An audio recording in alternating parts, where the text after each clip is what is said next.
Hello, great മീഡിയസിലേക്ക് സ്വാഗതം. മാർക്കോയുടെ ആദ്യ പ്രതികരണങ്ങൾ തിയേറ്ററിൽ നിന്ന് വരുമ്പോൾ അതിഗംഭീരം എന്നുള്ളത് തന്നെയാണ് പറയാനുള്ളത്. ഒരു രക്ഷയുമില്ലാത്ത ഒരു സിനിമ, ഇങ്ങനെ ഒരു സിനിമ ചെയ്യുക മലയാളത്തിൽ ഹെവി റിസ്ക് തന്നെയാണ്. ഒരു ഡയറക്ടറിന്റെ ബ്രില്യൻസും മേക്കിങ്ങിലെ ക്വാളിറ്റിയും എല്ലാം കൂടെ ചേരുമ്പോൾ ഒരു അടാറ് സിനിമ. എന്തിനാണ് ആളുകൾ ഇത്രയും വെയിറ്റ് ചെയ്തതെന്നുള്ളതിന് ഒരു സോളിഡ് പ്രൂഫാണ്. സിനിമ ഒരു രക്ഷയുമില്ല, കൊടൂര മാസമായിട്ട് തന്നെയാണ് വരുന്നത്. പക്ക വയലൻസുമായിട്ട് ഇതിനകത്തിൽ ജഗദീഷൊക്കെ കളം നിറഞ്ഞാടിയിരിക്കുന്നു എന്ന് തന്നെ പറയാം. നമ്മളൊരു ഡീറ്റെയിൽഡ് റിവ്യൂ വരുന്നുണ്ട്. ഇത് പെട്ടെന്നുള്ള ഒരു റിവ്യൂ ആണ്. അതായത് ഉണ്ണി മുകുന്ദന്റെ പൊളിച്ചു എന്ന് തന്നെ പറയാം. അമ്മാതിരി പൊളിച്ചു പടം എന്ന് തന്നെ പറയാം. ഒരു രക്ഷയുമില്ല. അതായത് സിനിമ ഈ പ്രാവശ്യത്തെ സൂപ്പർ അടിക്കും എന്നുള്ളതിന് യാതൊരു സംശയമില്ല. എന്താണ്, ഫസ്റ്റ് ഹാഫ് മനോഹരമായിട്ട് തന്നെ കൊണ്ടുപോയി.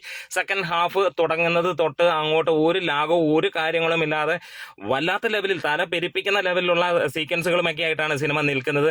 എന്താണേലും ഈ ഒരു രക്ഷയുമില്ലാത്ത ഒരു വയലന്റ് മൂവി. ആനിമലൊക്കെ കണ്ടിട്ട് നമ്മൾ ഇഷ്ടപ്പെട്ടുണ്ടെങ്കിൽ ഇതിന്റെ ക്വാളിറ്റി മേക്കിംഗ് തന്നെ, ഡയറക്ടറിന്റെ ബ്രില്യൻസ്, അതേപോലെ തന്നെ ഓരോ ഡിപ്പാർട്ട്മെന്റും അമ്മാതിരി രസകരമായിട്ട്. മലയാളത്തിൽ ഇങ്ങനെ ഒരു സിനിമ വരുമോ എന്നുള്ളത് നമ്മൾ ചിന്തിച്ചിട്ട് പോലുമില്ല. ആ റേഞ്ചിൽ ഇത്രയും നാള് ആളുകൾ എന്തിനു വെയിറ്റ് ചെയ്തു എന്നുള്ളതിന് പൂർണ്ണമായിട്ടുള്ള ഒരു ഉത്തരം തന്നെയാണ്.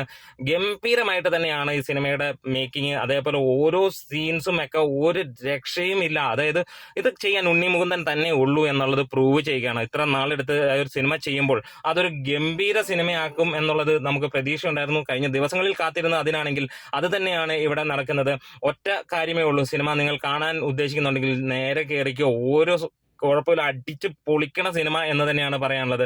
എന്താണേലും അങ്ങനെ ഒരു സിനിമ വരുന്നു. അതായത് 2024 ഇറങ്ങുന്ന അവസാന സിനിമകളുടെ പട്ടികയിലേക്കാണ് ഈ സിനിമ വരുന്നത്. അങ്ങനെ അവിടെ ഈ ഒരു സിനിമ വലിയൊരു വിജയമായിരിക്കുമെന്ന് പ്രതീക്ഷിക്കുകയാണ്. കൂടുതൽ ഡീറ്റെയിൽസുമായിട്ട് വരാം. Thank you.